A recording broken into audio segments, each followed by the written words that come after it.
যদি 3 জন পুরুষ বা 5 জন বালক একটি কাজ 20 দিনে করতে পারে, তবে 4 জন পুরুষ ও 10 জন বালক কাজটি কত দিনে করতে পারবে? সমাধান। 3 জন পুরুষ আর 5 জন বালক একই সমান কাজ করে, তাহলে আমরা লিখতে পারি 5 জন বালক এর কাজের সমতুল্য 3 জন পুরুষের কাজ।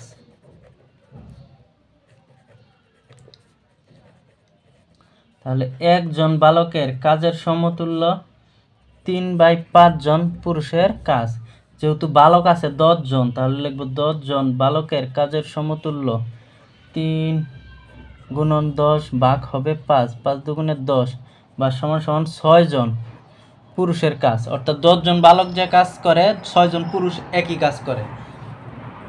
এখন বলা আছে 10 জন পুরুষ এবং 4 জন পুরুষ এবং 10 জন বালকের কাজ। তাহলে আমরা লিখব 4 জন পুরুষ ও 10 জন বালকের কাজ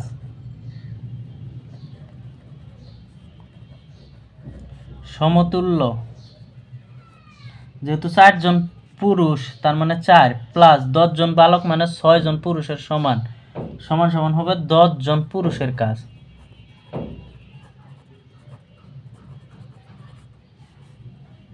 তাহলে প্রশ্ন দেওয়া আছে 3 জন পুরুষ একটি কাজ করতে পারে 20 দিনে।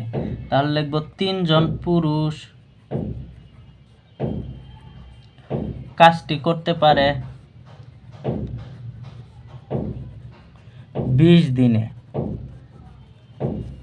একজন পুরুষ কাজটি করতে অবশ্যই বেশি সময় লাগবে, তার মানে 20 গুণন 3 দিনে।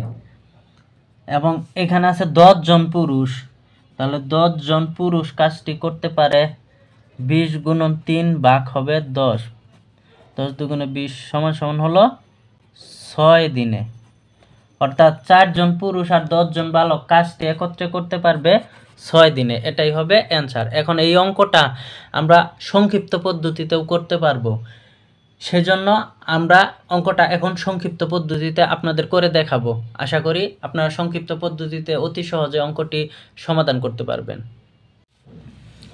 3 জন পুরুষ বা 5 জন বালক একটি কাজ 20 দিনে করতে পারে, তবে 4 জন পুরুষ এবং 10 জন বালক ওই কাজ কত দিনে করতে পারবে? এই অঙ্কটা আমরা শর্টকাট ফর্মুলা ইউজ করে করতে পারি। সেক্ষেত্রে আমাদের প্রথমে সূত্রটি জানা প্রয়োজন। এখন আমরা আগে সূত্রটি শিখব। তাহলে লিখব A1 জন পুরুষ বা B1 জন বালক একটি কাজ T1 দিনে করতে পারে।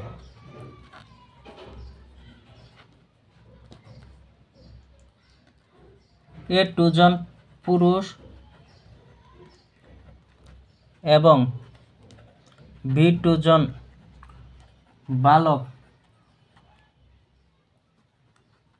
কাজটি T2 দিনে করতে পারলে T2 সমান হবে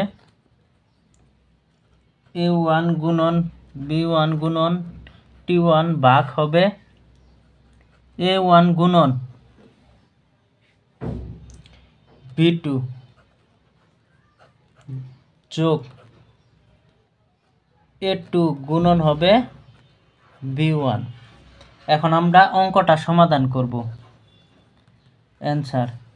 তাহলে T2 সমান হবে, যেহেতু A1 মানে প্রথম পুরুষ 3 গুণন B1 মানে প্রথম বালক 5, কাজটি করতে পারে যেহেতু 20 দিন, সময় হলো 20 ভাগ হবে A1 হলো 3 গুণন B2 হলো এখানে আছে 10 যোগ A2 হলো 4 গুণন B1 হলো 5। সেক্ষেত্রে 3 5 15 গুণন 20 ভাগ হবে 3 10 30 যোগ হলো 4 5 20, 15 দুগুণে 30, 300 ভাগ হবে 50, 5 6 30, 6 দিন।